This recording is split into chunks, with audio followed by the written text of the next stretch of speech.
Hello friends, welcome back to one cooking channel. இன்றைக்கி நம்ம சேனலில் சப்பாத்திக்கு ஒரு சூப்பரான சைடிஷ் தான் பார்க்க போகிறோம். பன்னீர் பட்டர் மசாலா. இது என்னோடய ஸ்டைலில் ரொம்ப சிம்பிளாக க்ரீம் எதுவுமே இல்லாமல் ரொம்ப சூப்பராக ரிச்சாக எப்படி செய்கிறதுன்னு நான் செஞ்சு காட்டுறேன். வாங்க வீடியோக்குள்ளே போயிடலாம். ஒரு கடாய் வச்சுக்கோங்க. அதில் ஒரு 3 டேபிள் ஸ்பூன் அளவுக்கு எண்ணெய் சேர்த்துக்கலாம். எண்ணெய் நல்லா சூடேறினதும் அதில் கொஞ்சமாக பிரிஞ்சி இலை சேர்த்துக்கலாம். ஒரு 2 துண்டு பட்டை சேர்த்துக்கலாம். 2 அன்னாசி பூ, கொஞ்சமாக கிராம்பு இதெல்லாம் சேர்த்து நல்லா எண்ணெயில் ஃப்ரை பண்ணிக்கலாம். இப்போ இதில் பொடி பொடியாக சாப் பண்ண ஒரு 2 பெரிய சைஸ் வெங்காயம் சேர்த்துக்கலாம். அதில் கொஞ்சமாக கருவேப்பிலை, ஒரு 2 பச்சை மிளகாய் கீரி சேர்த்துக்கலாம். வெங்காயம் சீக்கிரம் குக் ஆகுறதுக்கு ஒரு டேபிள் ஸ்பூன் அளவுக்கு உப்பு சேர்த்துக்கலாம். சேர்த்துட்டு நல்லா வதக்கிக்கோங்க. வெங்காயம் ரொம்ப கலர் மாற வேண்டாம், லைட்டாக கலர் மாதிரி வரட்டும். அது வரைக்கும் நல்லா வதங்கி வரட்டும்.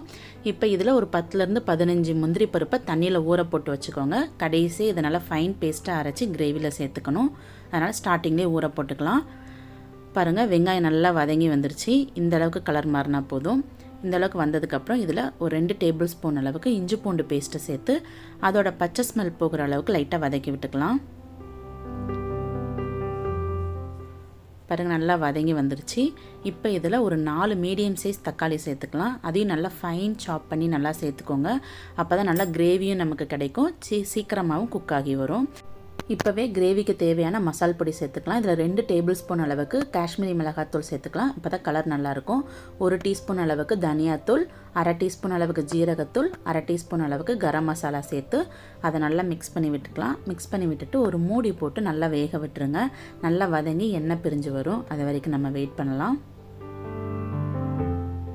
பாருங்கள், இப்போ ஓப்பன் பண்ணி பார்க்குறேன். நல்ல கிரேவி ரெடி ஆகிட்டு பாருங்கள். தக்காளி வெங்காயம் எல்லாமே நல்லா ஒன்று சேர்ந்து வந்திருக்கு. இதுக்கு தான் நல்லா குட்டி குட்டியாக சாப் பண்ணி போடணும்னு சொன்னேன். பாருங்கள், எல்லாம் ஒன்று சேர்ந்து சூப்பராக வந்திருக்கு பாருங்கள்.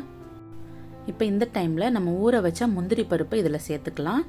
நல்லா ஃபைன் பேஸ்ட்டாக அரைச்சி சேர்த்துக்கோங்க. அப்போ தான் அந்த கிரேவிக்கு நல்ல ரிச்னஸ் கொடுக்கும். மிக்ஸ் பண்ணி விட்டுட்டு இதுக்கு தேவையான அளவு கொஞ்சமாக தண்ணி சேர்த்துக்கலாம். தண்ணி சேர்த்துட்டு இந்த பருப்போட ஸ்மெல் நல்லா போகணும், நல்லா வெந்து வரணும். அது வரைக்கும் நல்லா வேக விட்டு எடுத்துக்கலாம்.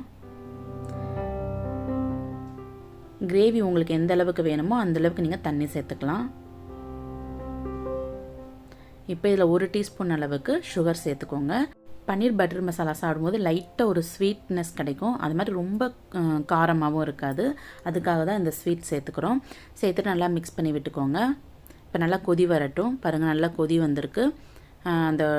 அந்த பருப்போட ஸ்மெல்லுமே நல்லா போயிடுச்சு. நல்லா வெந்து வந்திருக்கு பாருங்கள். இந்தளவுக்கு நல்லா வந்ததுக்கப்புறம் இப்போ நம்ம இதில் பன்னீர் சேர்த்துக்கலாம். நான் இன்றைக்கி ஒரு 250 கிராம் பன்னீரை குட்டி குட்டியாக சாப் பண்ணி வச்சுருக்கிறேன். இப்போ அதையும் சேர்த்துக்கலாம். சேர்த்து நல்லா மிக்ஸ் பண்ணி விட்டுக்கலாம். இப்போ இதில் ஒரு டேபிள் ஸ்பூன் அளவுக்கு கஸ்தூரி மேத்தி நல்லா க்ரஷ் பண்ணி அதையும் சேர்த்துக்கோங்க. ஃப்ளேவர் ரொம்ப சூப்பராக இருக்கும். இதை சேர்த்ததுக்கப்புறம் கிரேவி லைட்டாக கலர் மாறும். லைட்டாக மிக்ஸ் பண்ணி விட்டுக்கலாம். பன்னீர் போட்ட உடனே ரொம்ப குக் ஆகணும்னு அவசியம் கிடையாது. ஒரு 10 நிமிஷத்துக்கு ரெடி ஆயிரும். இப்போ இதில் ஒரு 2 டீஸ்பூன் அளவுக்கு பட்டர் சேர்த்துக்கலாம். சேர்த்துட்டு அப்படியே சிம்மில் வச்சுருக்கோங்க. அந்த பட்டர் நல்லா மெல்ட் ஆகி நல்லா குக் ஆகி சூப்பராக கிடைக்கும். அது வரைக்கும் நம்ம வெயிட் பண்ணலாம்.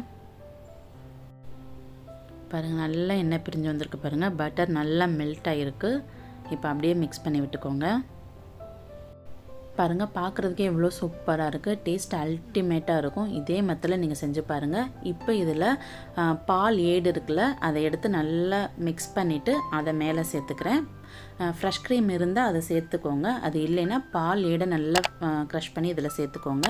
மேலே கொஞ்சமாக கொத்தமல்லி தழை தூவி அப்படியே இறக்கிக்கோங்க. க்ரீம் சேர்த்ததுக்கப்புறம் ஸ்டவ் ஆனில் இருக்கக்கூடாது. ரொம்ப சிம்பிளான ரெசிபி, செம்ம ரிச்சான டேஸ்டான ரெசிபி. கண்டிப்பாக வீட்டில் ட்ரை பண்ணி பாருங்கள். எல்லாருமே என்ஜாய் பண்ணி சாப்பிடுவாங்க. ட்ரை பண்ணி பார்த்துட்டு உங்கள் ஃபீட்பேக் எனக்கு மறக்காமல் கமெண்ட் பண்ணுங்கள். சேனல் உங்களுக்கு ரொம்ப பிடிச்சிருந்தா சேனலை சப்ஸ்கிரைப் பண்ணிக்கோங்க. அப்படியே பக்கத்தில் இருக்கிற பெல் பட்டனை கிளிக் பண்ணிக்கோங்க. ஓகே ஃப்ரெண்ட்ஸ், நெக்ஸ்ட் ஒரு இன்ட்ரெஸ்டிங்கான ரெசிபியோட நான் உங்களை மீட் பண்ணுறேன். அது வரைக்கும் பாய்.